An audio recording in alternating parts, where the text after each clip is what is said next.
이제 히브리서의 말씀이 거의 마무리할 때가 되었습니다.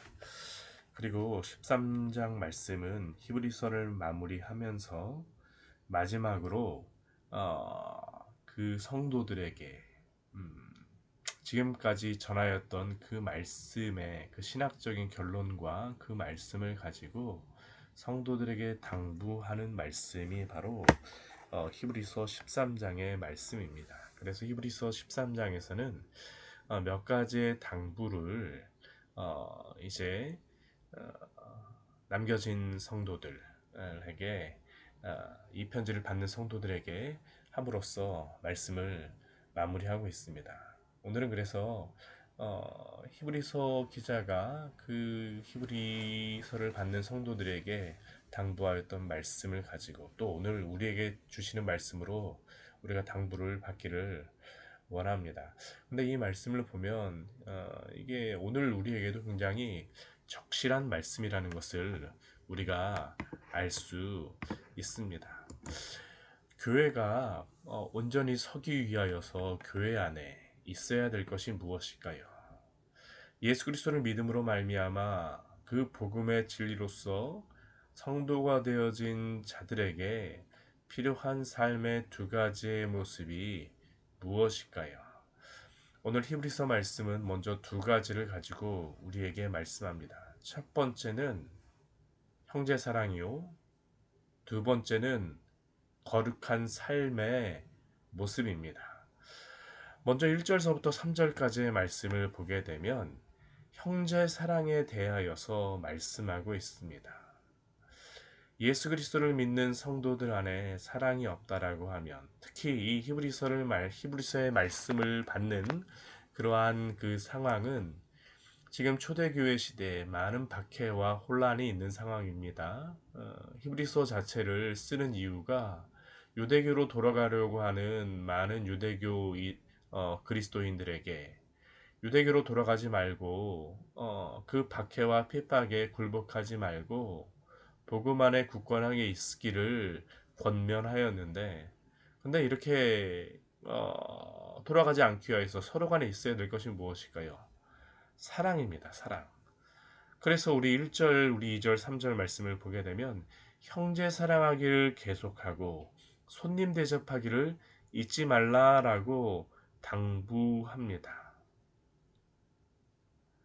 이것은 그 시대 안에서 반드시 필요한 것이죠. 핍박받는 그러한 상황 속에서 서로가 서로를 돌보며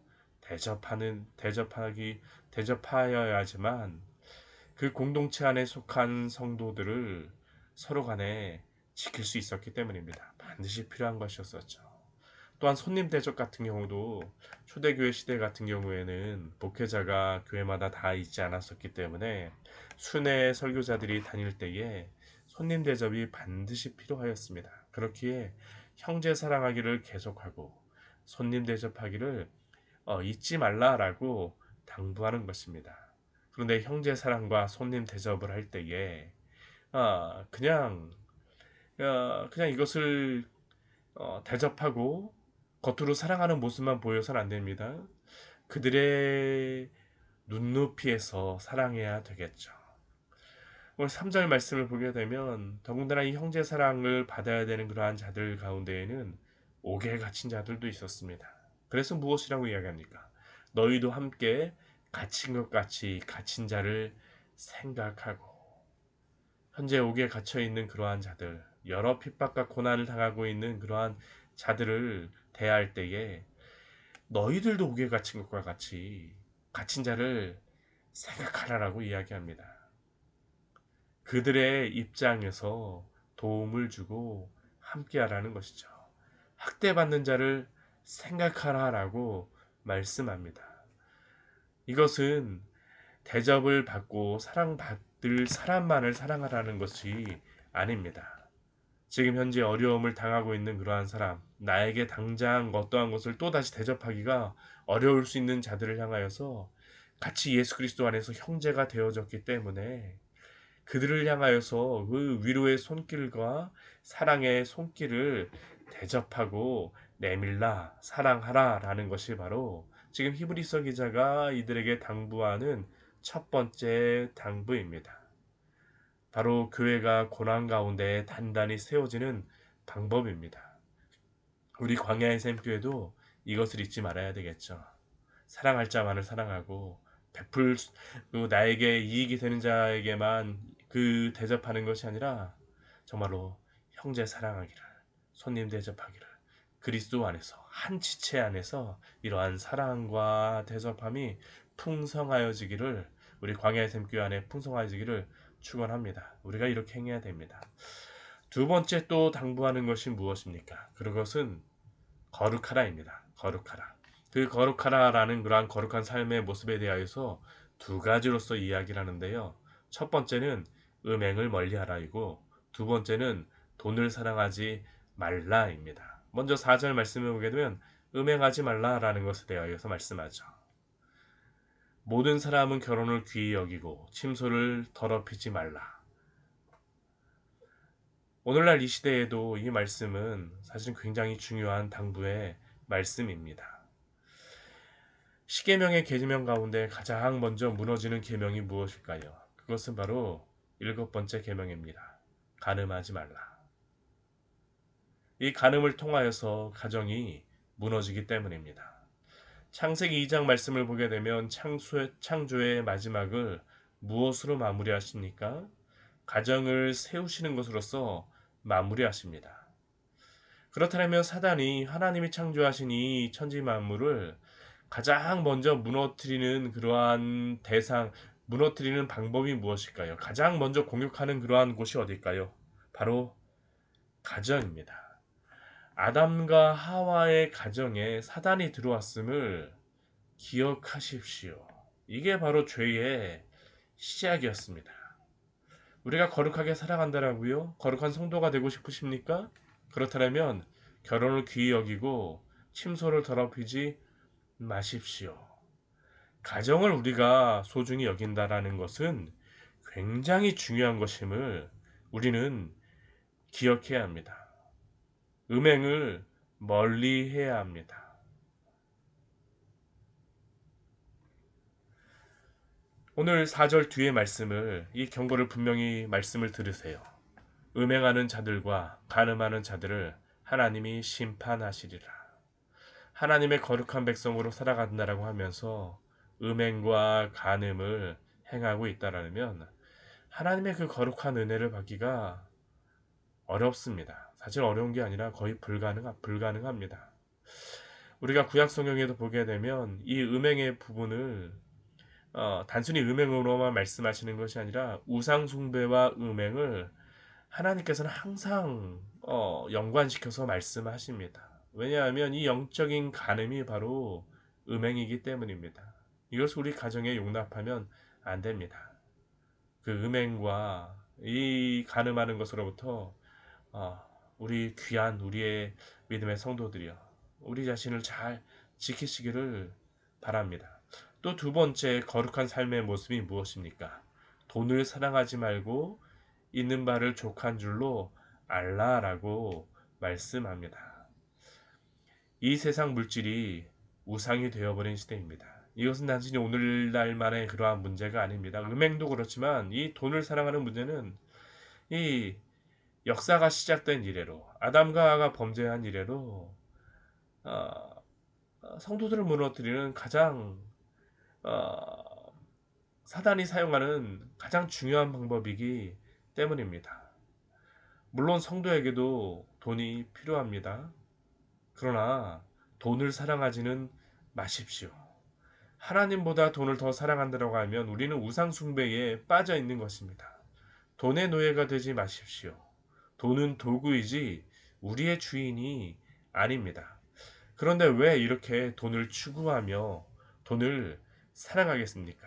왜 돈 하면서 살아갑니까? 심지어 그리스도인조차도 이 돈에 얽매 돈 하면서 살아갈 때가 있습니까?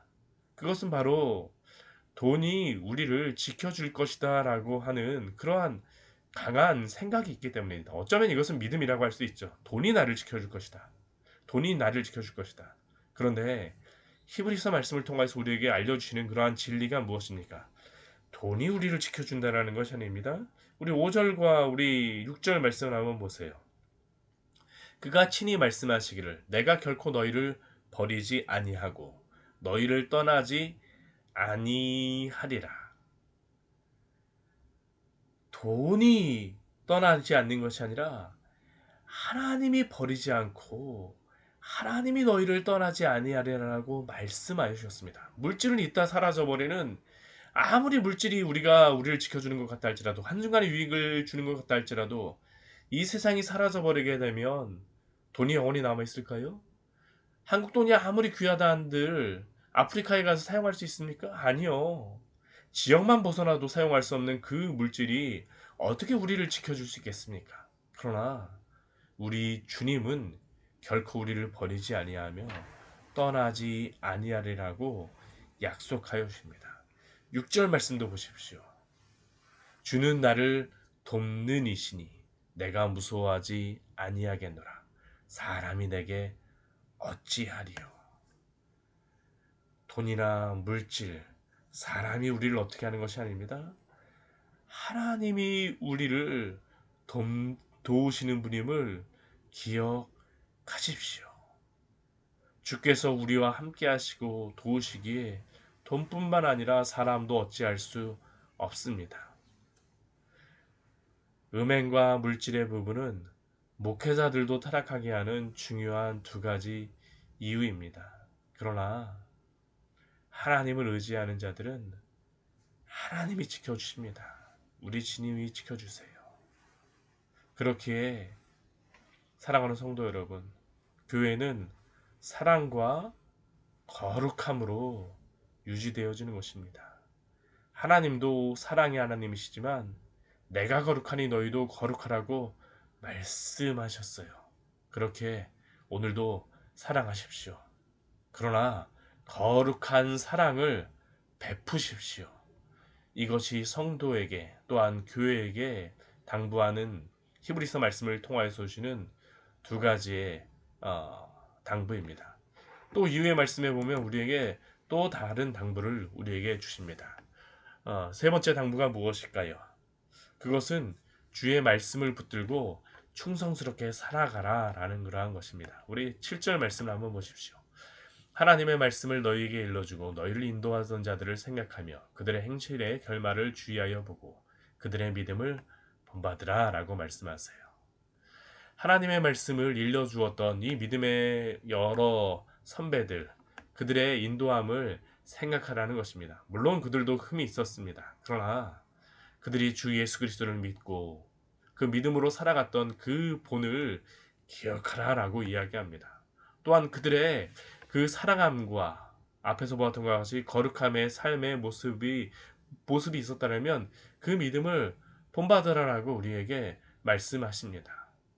왜 우리가 그 믿음을 본받아야 합니까? 그들도 우리와 동일한 이 진리를 가지고 살았던 사람들이기 때문입니다. 진리는 변하지 않아요. 우리 8절 말씀 같이 읽기로 합니다. 예수 그리스도는 어제나 오늘이나 영원토록 동일하시니라. 예수님은 동일하신 분이십니다. 예수 그리스도가 동일하기에 그 진리도 변하지 않습니다. 이러한 사람들이 있어요. 시대가 변했기 때문에 교회의 진리도 변해야 되고 교회의 교훈도 변해야 되고 전하는 말씀도 변해야 된다. 아닙니다. 예수 그리스도가 어제나 오늘이나 영원토록 동일하시기에 그 진리도 영원토록 동일한 줄 믿으시기 바랍니다. 성경의 말씀이 변하지 않습니다. 예레미야 6장 16절은 우리에게 이렇게 말씀합니다. 여호와께서 이거와 같이 말씀하시되 너희는 길에 서서 보며 옛적 길, 곧 선한 길이 어디인지 알아보고 그리로 가라. 너희 심령이 평강을 얻으리라. 왜 옛적 길, 선한 길이겠습니까? 그것은 바로 예수 그리스도는 어제나 오늘이나 영원토록 동일하시기 때문입니다.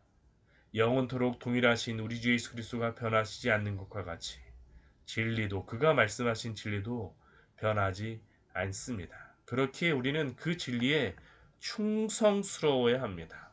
이 진리에 충성스러우면 어떠한 또 일일이 벌어집니까? 다른 교훈에 끌리지 않아요. 우리 9절 말씀 보십시오. 여러 가지 다른 교훈에 끌리지 말라. 여러 가지 다른 교훈에 끌리지 않는 그 방법이 무엇입니까? 진리로부터 벗어나지 않는 것입니다. 어제나 오늘이나 동일하신 예수 그리스도의 그 복음의 진리를 굳게 붙들고 살아가십시오. 여러 이단의 교훈에 끌리지 마십시오. 우리는 이 교훈의 진리에 바르게 서야 되는 그러한 자들입니다. 우리 뒤에 말씀해 보게 되면 이 음식에 대하여서 이야기하지만 이 음식에 대하여서 히브리서 기자가 말씀하는 이유가 있습니다. 왜 그렇겠습니까? 지금 이 유대교 그로 돌아가려고 하는 그들이 이 음식법에 따라서 많이 미혹을 받기 때문입니다. 이 음식법을 지켜야지. 그러나 사도 바울은 다른 교훈에 끌리지 말라라고 말씀합니다. 왜 그렇습니까? 우리가 음식으로 구원을 받는 것이 아니기 때문입니다. 우리가 갈라디아서의 말씀에 본 것과 같이 음식법을 지키는 것을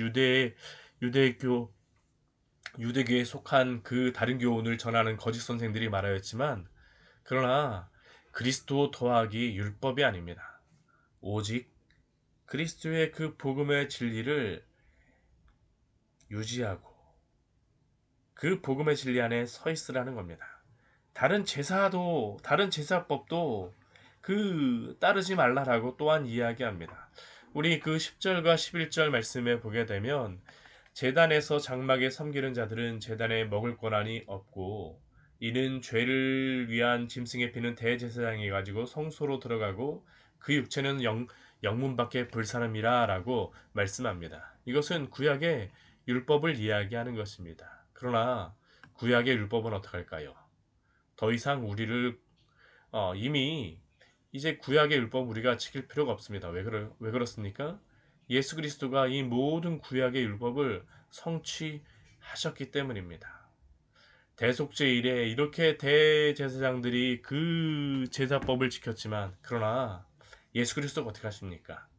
우리 12절 말씀과 같이 예수도 자기 피로써 백성을 거룩하게 하려고 성문 밖에서 고난을 받으셨느니라. 예수가 자기 피로써 백성을 거룩하게 하심으로 성취하셨다라는 것입니다. 이것은 오늘날도 동일합니다. 오직 예수 그리스도를 믿음으로만 구원을 받는 것을 주장하는 것 외에 다른 무엇이 필요하다라고 하게 되면 그것은 다른 복음입니다. 옛적 길이 아닌 다른 교훈을 추구하는 길입니다. 우리의 영혼을 지키기 위해서 우리는 어떻게 해야 될까요? 옛적 길로 따라가야 합니다. 새로운 길이 우리를 구원하지 않습니다. 예수 그리스도를 믿는 변하지 않는 그 진리. 그래서 교회는 반드시 순수한 복음의 진리, 성경의 말씀을 충성스럽게 잘 간수해야 합니다. 이 말씀 안에 잘 서 있기를 축원합니다. 또 우리 마지막으로 우리 오늘 그 15절과 16절 말씀에 보게 되면 히브리서 기자가 두 가지의 것을 우리에게 말씀합니다. 구약의 제사는 드리지 말라라고 이야기하지만 15절, 16절 말씀 보게 되면 두 가지의 제사는 드리라고 말해요. 그 두 가지의 제사가 무엇입니까? 바로 찬송의 제사와 사랑의 제사입니다. 우리 15절, 16절 말씀 같이 한번 읽어보도록 할까요? 그러므로 우리는 예수로 말미암아 항상 찬송의 제사를 하나님께 드리자. 이는 그 이름을 증언하는 입술의 열매니라. 오직 선을 행함과 서로 나누어 주기를 잊지 말라. 하나님은 이 같은 제사를 기뻐하시느니라. 구약의 제사는 예수 그리스도로 인하여 성취되어져서 폐하여졌지만 그러나 예수님을 믿는 그러한 믿고 구원을 받은 성도에게 이제 남겨진 제사가 있습니다.